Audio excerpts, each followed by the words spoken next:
नमस्कार। हम पढ़ रहे हैं अध्याय 9 राजा और विभिन्न वृत्तांत। भाग 5 में आज मैं जिस विषय को या जिन विषयों को लेकर उपस्थित हुआ वो विषय रहेंगे अकबर की धार्मिक नीति का प्रभाव। दूसरा विषय रहेगा अकबर की महानता के कारण कौन से ऐसे कार्य थे जो अकबर को महान बनाते उनके बारे में जानकारी दूंगा। तीसरा है अबुल फजल का जीवन परिचय। ये अबुल फजल कौन थे, अकबर का इनसे क्या नाता था, उसके बारे में जान पाएंगे। और चौथा है अकबरनामा पुस्तक, ये किसने लिखी और इसमें हमें क्या ज्ञान मिलता है अकबर के समय का, वो सभी बातें हम जान पाएंगे। तो पहले प्रारंभ करते हैं अकबर की धार्मिक नीति। इससे पहले मैं थोड़ा सा आपको बता देना चाहता हूँ, हमने पार्ट नंबर 4 भाग नंबर 4 में मैं बता चुका हूं अकबर की राजपूत नीति। अगर आप राजपूत नीति को अच्छी तरह से समझ पाए हैं तो धार्मिक नीति को समझना ज़्यादा मुश्किल कार्य नहीं रहा। वो बिल्कुल ठीक वैसे ही है जैसे हमारी राजपूत नीति है। धार्मिक नीति के पीछे कारण क्या थे उसको अपनाने के, और इसके बारे में हम बात कर भी चुके हैं कि उनकी धार्मिक नीति क्या थी। धार्मिक नीति थी सुलह कुल पर आधारित। सुलह कुल का मतलब हुआ शांति से रहना, सभी धर्मों के साथ मिलकर। या राजपूत नीति क्या थी कि राजपूतों को अपना मित्र बनाना, उनके साथ अच्छे से रहना।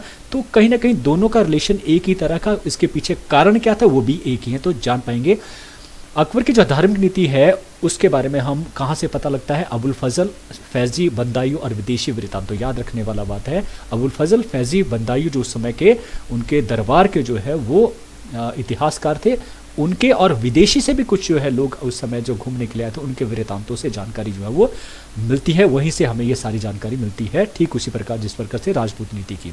फिर अकबर की जो धार्मिक नीति थी वो सुलह कुल पर आधारित थी। सुलह कुल का मतलब हुआ कि सभी धर्मों के लोगों के साथ सहिष्णुतापूर्ण व्यवहार करना। आप कुछ भी डेफिनेशन इसकी दे सकते हैं, समझना है, शब्द को समझना है। शब्द बोलता है सुलह कुल का मतलब होता है कि शांति से रहना, सुलह से रहना, धर्म के नाम पर कोई बड़ा आडंबर खड़ा ना करना, एक दूसरे को ज़्यादा सुपीरियर ना समझना, सभी को बराबर का दर्जा देना, बराबर से रहना, उसे कहा गया सुलह कुल। और इस नीति को अपनाए जाने के पीछे कारण क्या थे, अकबर ने क्यों इसको अपनाया, उसके पीछे कारण एक एक करके। ये धार्मिक नीति, अगर ये हुआ धार्मिक नीति।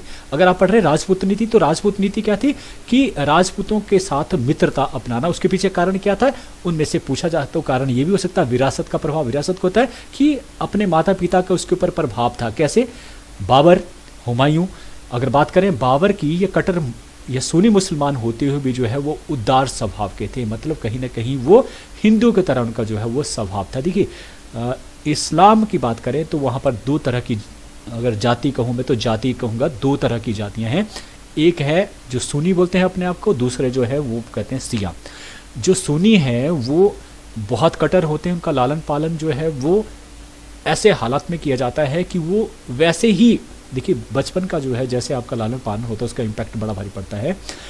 तो जो बच्चे सुन्नी या माँ बाप के यहाँ जन्म लेते हैं उन्हें कभी भी जो है वो बहुत सारी चीज़ें बंदिशें होती हैं, जैसे कि कलाओं में विश्वास नहीं रखते हैं। वो चित्रकला करना है, गाने गाना है, नाचना है, इनसे दूर रखते हैं बच्चे को, ताकि उसका हृदय जो है परिवर्तित ना हो, वो कठोर बने, कठोर बनाने के लिए।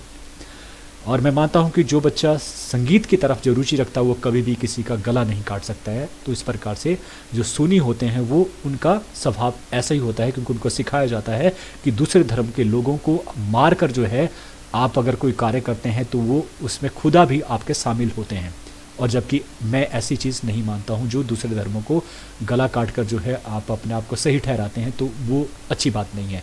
तो ऐसा ही जो है कुछ जो है कहते हैं जो सिया धर्म के लोग हैं वो हमारी ही तरह जो है अहिंसा में विश्वास रखते हैं, दूसरों को मारना काटना जो है उनके जीवन में नहीं होता है, और वो कला प्रेमी होते हैं। जिस प्रकार से आपने सूफी जो है सुने होंगे गाने, या फिर आपने सूफी कलाम के अलावा अपने जो कवालियाँ हैं वो सुनी हैं, ये सारी की सारी कहाँ आती हैं, सिया से आती हैं। तो मैं बात कर रहा था कि उनके पिता जो हुमायूं थे उन्होंने भी सिया को अपना लिया था, ये हमने पढ़ चुके हैं राजपूत नीति में। और इसी प्रकार से उनकी जो माता थी हमीदा बानो, माता ने पहले से ही जो सिया धर्म से संबंधित हो, तो इस प्रकार से इनका प्रभाव इनके ऊपर पड़ा। अब्दुल लतीफ़ ये थे इनके गुरु। तो अब्दुल लतीफ़ और संरक्षण की बात, यहाँ पर जो संरक्षक थे बैरम खां, जिनके अगर अकबर क्योंकि 13 वर्ष की आयु में ही जो राजा बन गए थे, तो 13 वर्ष से लेकर जब तक वो वयस्क नहीं हुए, 21 वर्ष के नहीं हुए, तब तक जो है वो बैरम खां के ही मैं कहूँगा उनके संरक्षण में ही बड़े हुए। तो वो भी किस में विश्वास रखते थे, सुलह कुल। तो इस प्रकार से कहीं ना कहीं जो धार्मिक नीति जो बनी वो इन लोगों के प्रभाव के कारण ही उनकी ये नीति जो है रही। दूसरा आता है बाल्य अवस्था की पृष्ठभूमि का प्रभाव। अब अकबर का जो जन्म हुआ था, आपको याद होगा हमने पढ़ा है कि अकबर के जो पिता हुमायूं थे उन्हें निर्वासित कर दिया गया था भारत से 1540 ईस्वी में शेरशाह सूरी के द्वारा। तो उन्होंने शरण ली थी उसमें, क्योंकि उनका लगातार पीछा किया जा रहा था, तो उन्होंने शरण ली थी उस समय जो है सिंध प्रांत में पड़ता है आज की डेट में अमरकोट। वैसे ये राजस्थान का एक हिस्सा हुआ करता 47 से पहले, लेकिन बाद में इसमें बंटवारा में ये चला गया सिंध में, मतलब पाकिस्तान में जा चुका है। तो अमरकोट के उसमें जो शासक थे उनका नाम था अमरसाल। तो उनके यहाँ पर इन्होंने शरण ली और वहाँ अकबर का जन्म होता है। तो इस प्रकार से अकबर के जन्म में जो भी मान्यता की गई वो सारी जो राजपूत रीति रिवाजों के साथ हुआ। तो इनका पालन पोषण जो बचपन का था वो कहाँ हुआ, इनके राजमहल में। तो इस प्रकार से इसका प्रभाव जो है वो रहा। फिर तीसरा आता है हिंदू पत्नियों का प्रभाव। अकबर ने कई हिंदू राजघराने से विवाह संबंध जो है स्थापित किए थे, जिसमें नाम आता है आमेर, बीकानेर और जोधपुर इत्यादि। तो हमीदा बानो जो थे आमेर की ही जो है राजकुमारी थी। तो इनका सभी का देखिए पत्नी का प्रभाव पति के ऊपर बहुत ज़्यादा रहता है, और यही कारण था कि अकबर के ऊपर भी अछूते नहीं रहे, उनके ऊपर प्रभाव हिंदुत्व का, और इस कारण उन्होंने धार्मिक नीति अपनाई।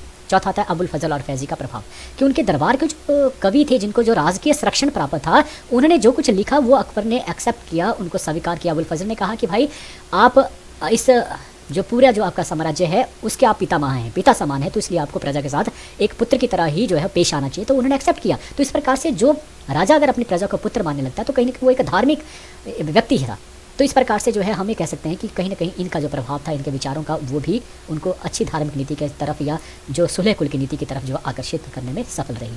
फिर पांचवा था साम्राज्यवादी उद्देश्य का प्रभाव, जो हमने राजपूत नीति में भी किया था, कि इसलिए क्योंकि वो बड़े साम्राज्य जो स्थापित करना चाहता था वो किसके बिना नहीं हो सकता था, राजपूतों के समर्थन के बिना। तो इस प्रकार से उस समय उनके जो सामने जो बड़ी जो तस्वीर थी या बड़ी जो बाधाएं थी वो था, उस समय उज्बेक थे या मिर्जा थे या अफगान थे, वो उनके आगे जो है खड़े हुए थे।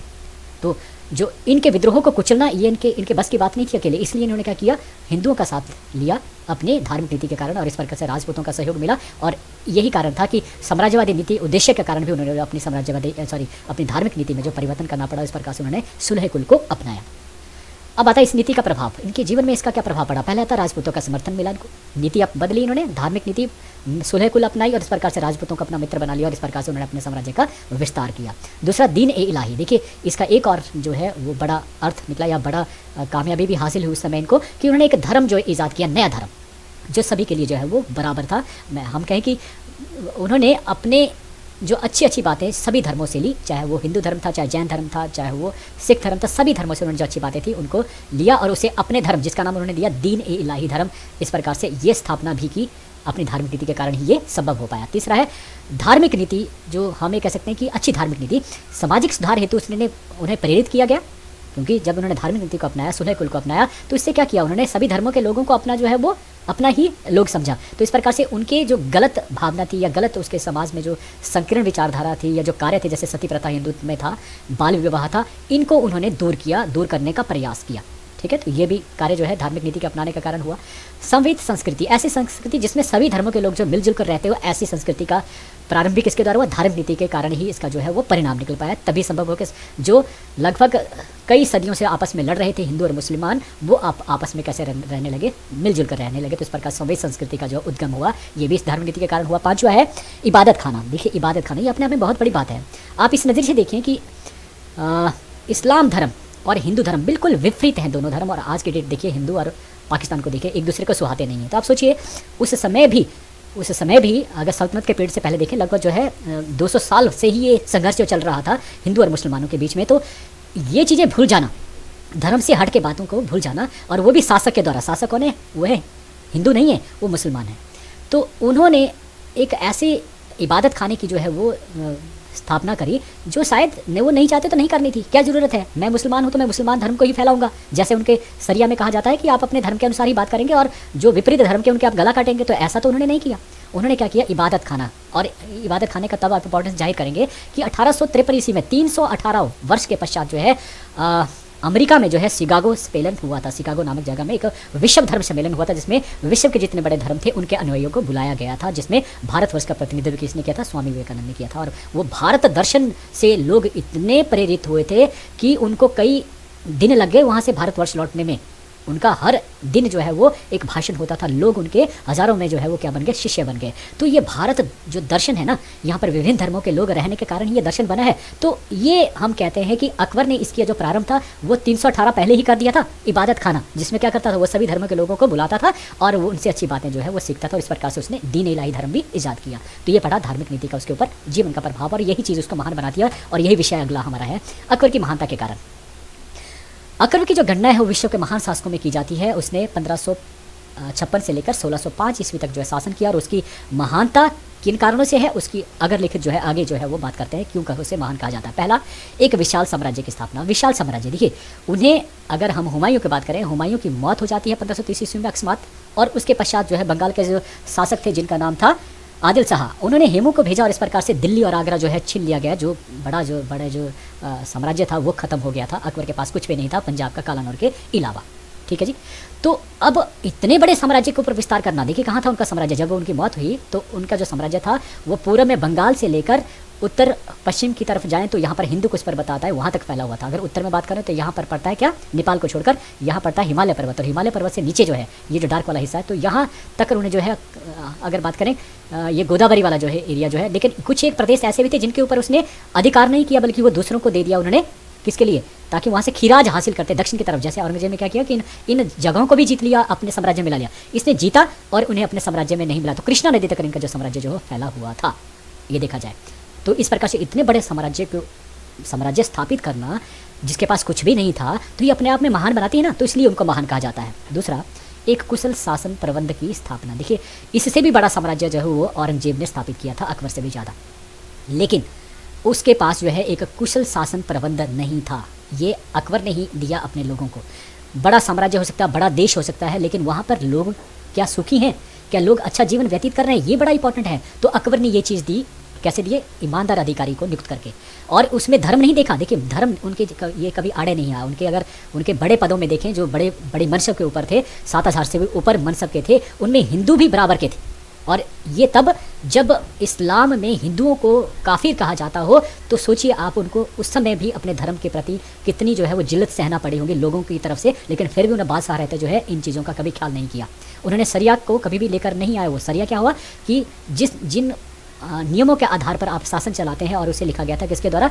इनके इस्लाम के धर्म के संस्थापक जिनका नाम मोहम्मद, पैगंबर मोहम्मद। तो उन्होंने कहा था कि इन तरीक़ों से आप जो है वो राज्य चलाएंगे, लेकिन उन्होंने उसकी परवाह न करते हुए एक ऐसा समाज, ऐसी धार्मिक सहिष्णुता की नीति अपनाई जो सभी के लिए मान्य था, जिसमें हिंदू भी आराम से रह सके, ईसाई भी, सिख भी, सभी। तो इस प्रकार का कुशल शासन प्रबंध देना भी उन्हें जो है क्या बनाता है? महान बनाता है।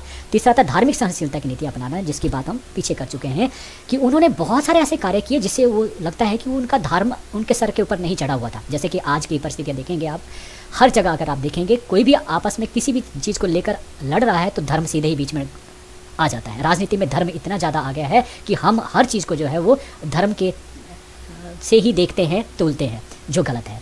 तो देखिए धार्मिक शहंशाह ने क्या किया, अकबर ने क्या किया? सबसे पहले उसने जो है 1563 ईस्वी में धार्मिक कर को हटा दिया, जिसकी बात हम कर चुके हैं कि धर्म की जो यात्रा होती थी, चाहे वो सिखों की यात्रा हो चाहे हिंदू की यात्रा हो, उसके ऊपर कोई कर नहीं देना चाहता, उसे हटा दिया गया।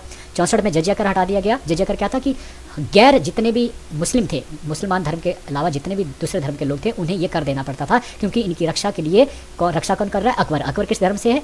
इस्लाम धर्म से है। तो इस प्रकार से अलग से धर्म होने के कारण हमें देना पड़ता जजिया कर। तो ये दोनों ही कर कैसे थे? धार्मिक कर थे, इसलिए अकबर ने इसे हटा दिया था, क्योंकि वो धार्मिक बराबर का दर्जा जो सभी को देता था। तो ऐसा करके उसने क्या किया? हमारे दिलों को जीत लिया।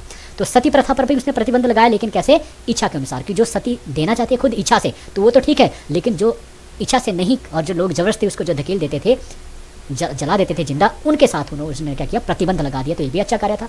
1578 में सुलह कुल, जिसकी बात हम कर चुके हैं, इसकी नीति अपनाई। 318 वर्ष पहले ही सोच लिया था। सभी धर्मों के लोगों को बुलाकर जो है इस तरह का दीन इलाही जैसे धर्म बनाना, तो ये सारे कार्य जो है वो क्या बनाते हैं? उसको धार्मिक सहनशीलता की नीति अपनाने के कारण ही उसे जो है वो महान जो है ये कार्य बनाते हैं। फिर आता महान कला प्रेमी, चौथा था महान कला प्रेमी। अब ये सभी जानते हैं कि अगर यहाँ बात करें, चित्र को भी देखा जा सकता है कि ये चित्र जो है वो बनाया गया है तानसेन का, और यहाँ दरबार में सभी सुन रहे हैं। तो तानसेन के बारे में माना जाता था कि दिया जो है खुद ब खुद जल उठता था जब वो गाते थे। इतने वो मीठे और इतना जो है उनके ऊपर जो है संगीत वो भगवान की तरह जो है वो रच चुका था, बस चुका था। तो ऐसे ही बहुत सारे एग्जाम्पल है। देखिए दिल्ली में हुमायूं का मकबरा अगर आप देखें तो उसमें यहाँ पे हिंदी ईरानी जो है वो कला मिलेगी, हिंदू की जो कला है उस शैली में भी आपको मिलेंगे। आगरा अगर फतेहपुर सीकरी में जाएं, आगरा में जाएं, फतेहपुर सीकरी जो अकबर के शासनकाल में जितने भी इमारतें बनी है वो कैसे बनी है, हिंदू और ईरानी शैली में बनी है। 1602 इसमें बुलंद दरवाज़ा बनाया गया था, वो भी अगर देखें तो उसमें भी इसी शैली का जो है वो एग्जाम्पल मिलता है। दरबार में उनके जो दरबार में बात करें तो दसवंत और जो बसावन थे, 2 प्रसिद्ध चित्रकार थे, उनकी चित्रकला देखिए बहुत ही खूबसूरत सुंदर। और इस तरह तानसेन का नाम तो संगीतकार, प्रसिद्ध संगीतकार। तो इस प्रकार से उसके शासनकाल में एक महान कला प्रेमी के तौर पर जो है प्रोजेक्ट होते हैं अकबर, तो इसलिए उनको महान बनाया जाता है। पांचवा है एक महान साहित्य प्रेमी उनके शासनकाल में। अगर और भी आप देखेंगे औरंगजेब तक कोई भी ऐसा शासक नहीं था जिसके शासनकाल में साहित्य में खासतौर पर सबसे ज़्यादा प्रगति हुई हो। तो साहित्य देखिए आपने पढ़ा होगा, अबुल फजल का नाम कई बार आ चुका है, तो उन्होंने आईन अकबरी लिखी। तुलसीदास, आईन अकबरी के बारे में आगे भी चर्चा करेंगे। तुलसीदास का नाम सुना होगा पर रामचरितमानस उन्होंने लिखा और जिसे आज भी बच्चों को पढ़ाया जाता है, ये भी अकबर के शासनकाल में ही लिखी गई। सूरदास का सुरसागर भी अकबर के शासनकाल में। अब्दुल रहीम की सतसाई, ये भी जो है ये भी साहित्य कब लिखे गए, अकबर के शासनकाल में ही। तो संस्कृत ग्रंथ जितने थे उस समय, महाभारत था, रामायण था, राजतरंगिणी थी या पंचतंत्र की जो कहानियाँ आती हैं, ये सभी जो ग्रंथ थे उन्हें फारसी भाषा में अनुवाद भी अकबर ने करवाया ताकि जो इस्लाम धर्म के लोग हैं वो भी हिंदुत्व को समझ पाएँ, हिंदू लोगों के धर्म के बारे में जानकारी हासिल कर पाएँ। तो इस प्रकार से ये सारी बातें जो है उन्हें महान बनाती है अकबर को। तो ये 5 कारण थे। अब आता है अबुल फजल के बारे में, जो उनके इतिहासकार राज दरबारी थे, उनके बारे में परिचय। अबुल फजल का पूरा नाम जो अबुल फजल इबन मुबारक था। इनका जो संबंध था वह अरब के हिजाजी परिवार से था और इनका जन्म हुआ था 14 जनवरी 1551 ईस्वी में। अबुल फजल ने अकबरनामा, याद रखना अकबरनामा नामक जो प्रसिद्ध पुस्तक लिखी और आईन अकबरी जो उसी की एक जिल्द थी। अबुल फजल अकबर के नवरत्नों में से, याद रखना 9 रत्न उनके दरबार में थे, जिसमें बीरबल भी आते हैं, राजा टोडरमल भी आते हैं, इनका नाम भी आता है अबुल फजल का। तो इस प्रकार से ये मुख्य व्यक्तियों में से हैं। प्रारंभिक जीवन मान लेते हैं। इनका जन्म आगरा में हुआ था और अबुल फजल बचपन से ही काफ़ी प्रतिभाशाली बालक थे और इनकी इतने ये अपने विषय में इतने गुण और कुशल समीक्षक विद्वान की तरफ इन्होंने ख्याति जो अर्जित की और केवल मात्र 20 वर्ष की आयु में ही ये शिक्षक बन गए थे। जब बच्चा जो है वो समझदार होने लगता है, समझ बूझ आने लगती है, तब तक ये इतने परिपक्व हो चुके थे कि ये शिक्षक की उपाधि इनको मिल चुकी थी। 1573 ईस्वी में इनका जो प्रवेश था वो अकबर के दरबार में होता है, क्योंकि इन्होंने ख्याति प्राप्त करनी थी और अकबर ने इन्हें दरबार में बुलाया। इस प्रकार से उनकी प्रतिभा, तर्क और निष्ठा और वफादारी के देखकर इन्हें अपने चहेतों में रख लिया और बाद में ये नवरत्नों में शामिल हुए और शीघ्र ये प्रधानमंत्री के ओहदे पर भी बैठ गए। तो एक छोटी सी जगह से एक बड़े जगह के ऊपर मुकाम हासिल करना किसके कारण, प्रतिभा, तर्क, निष्ठा और वफादारी के कारण। तभी हम बोलते हैं कि बच्चे ईमानदारी से अगर अपना कार्य करें तो कोई समय आपका जरूर आता है ज़िंदगी में जब आप शिखर के ऊपर होते हैं, तो आप घबराएं ना, आप हमेशा ईमानदारी से काम करते रहें। अबुल फजल का ऐतिहासिक लेखन, उन्होंने जो है सबसे ज़्यादा ख्याति हासिल की थी वो थी उनकी किताब अकबरनामा। और अकबरनामा में जो आईन अकबरी आती है वो उनकी तीसरी जिल्द थी, उसके बारे में पढ़ लेते हैं पहले। अकबरनामा का जो शाब्दिक अर्थ है वो है अकबर की कहानी। अकबर के बारे में जो कहानी है उसे ही अकबरनामा कहा जाता है। लेकिन क्या था, अबुल फजल ने जो अकबरनामा लिखा उसमें बहुत सारी और भी बातें थी। सबसे पहले एक तो उसने अकबरनामा में क्या है कि अकबर की बहुत ही सुंदर जो है व्याख्या की है अपनी इस किताब में। अकबरनामा की 3 जिल्दें हैं, 3 किताबों को मिलाकर ही एक किताब अकबरनामा जो बनती है। इसमें तीसरा जो पार्ट है, हिस्सा है, उसे ही आईने अकबरी कहा जाता है। देखिए एक एक करके पढ़ लेते हैं। प्रथम जो जिल्द है वो है आदम से लेकर हुमायूं तक का जो इतिहास है वो पहली किताब में आता है। ये आई उनकी पहली जिल्द, ठीक है जी। कहाँ से आदम हुआ, मतलब आदमी जब इस पृथ्वी के ऊपर, धरा के ऊपर आया, उस समय से लेकर हुमायूं तक जो है अकबर के डैडी तक का जो समय है 1530 ईस्वी तक, वो उस काल को कहा गया है प्रथम जिल्द। उसमें विवरण, और इसमें जो है आपका अगर इस्लाम को पढ़ना है, पैगंबर मोहम्मद के बारे में पढ़ना है, तो ये सारी बातें उसमें शामिल है। द्वितीय जिल्द में आता है अकबर सिंहासन में बैठा और उसके पश्चात जब उनकी मृत्यु हुई, तो ये दूसरा जो है भाग में उसी का विवरण जो है वो खूबसूरत विवरण मिलता है। उसमें अकबर बीरबल की कहानियाँ जैसे भी संवाद आते हैं। तृतीय जिल्द में क्या आता है कि प्रशासनिक पद्धति कैसी थी, कैसा प्रशासन चलता था, भू राजस्व व्यवस्था कैसी थी, हिंदू सूफी दर्शन के बारे में जानना हो, या अकबर की कहावतों के बारे में जानना हो, या अबुल फजल की आत्मकथा, उन्होंने अपनी आत्मकथा को भी इसमें रखा है तृतीय जिल्द में। तो इसे कहा जाता है आईन ए अकबरी। तो ये सारी बातें जो आईन ए अकबरी से हमें मिलती है। तो सही मायने में अकबर का प्रशासन, नियम, भू राजस्व, हिंदू सूफी दर्शन, अकबर की कहावतें, अबुल फजल की आत्मकथा, ये सारी चीज़ें जो है तृतीय में है। तो इन्हीं से अब हमारे जो प्रश्न बनते हैं वो है अकबर की धार्मिक नीति के बारे में आप क्या जानते हैं, अकबर की महानता के कारणों का वर्णन कीजिए। तीसरा प्रश्न बन सकता है कि अबुल फजल कौन थे। सॉरी, हमारे से भी गलती हो जाते हैं, हम बेशक अध्यापक हैं लेकिन हैं तो आदमी ही, तो इसलिए माफ़ी चाहूँगा। उन्होंने कौन सी प्रसिद्ध पुस्तक लिखी, अकबर की धार्मिक नीति के क्या परिणाम निकले, ये भी आपसे जान सकते हैं। तो बहुत आसान है, अगर आपने ध्यान से सुना होगा कि माना जाता है कि जो सुनी हुई बातें हैं वो लंबे समय तक जो है वो जहन में रहती है। इसलिए इंपॉर्टेंट है कि जब भी आप सुनो तो बड़े ध्यान से सुनो, आपको दूसरी बार सुनने की आवश्यकता ही नहीं रहेगी। तो आज भी मैं आपके लिए 2 लाइनें नहीं, आज थोड़ा सा एक पहरा लेकर आया हूँ। सुनेंगे ध्यान से, किसी भी मनुष्य की वर्तमान स्थिति देखकर उसके भविष्य का मजाक मत उड़ाओ। जब कभी कोई आदमी चला होता है, साधारण सा व्यक्ति, साधारण से कपड़े उसने पहने हैं और ज़्यादा सुंदर नहीं है देखने में, तो हम क्या करते हैं, हमें लगता है ऐसा ही है भिखारी की तरह, हम उसका मजाक उड़ाना, बातें करना शुरू कर देते हैं, जो बहुत गलत है। क्यों? क्योंकि समय में इतनी शक्ति है कि वह एक साधारण से कोयले को भी धीरे धीरे हीरे में बदल सकता है। जब कोयले से हीरा, दुनिया का सबसे कीमती वस्तु जो है, बन सकती है, तो आप में से ही बहुत सारे बच्चे हीरे बनेंगे, डेफिनेटली बनेंगे। ये मान के चलना, ये तुम्हारी काबिलियत है। तुम कब जो है कोयले से हीरे बन जाओ तुम्हें भी मालूम नहीं होगा, लेकिन इसलिए क्या है कि ईमानदारी से लगे रहो। मैं चाहता हूँ मेरे आने वाले, क्योंकि हर टीचर चाहता है कि उसके बच्चे जो है वो कामयाबी पे पहुँचे, हीरे बने। इस शुभ कामना के साथ आपने मुझे आज भी बड़े ध्यान से सुना। आप सभी का बहुत बहुत धन्यवाद। Thank you.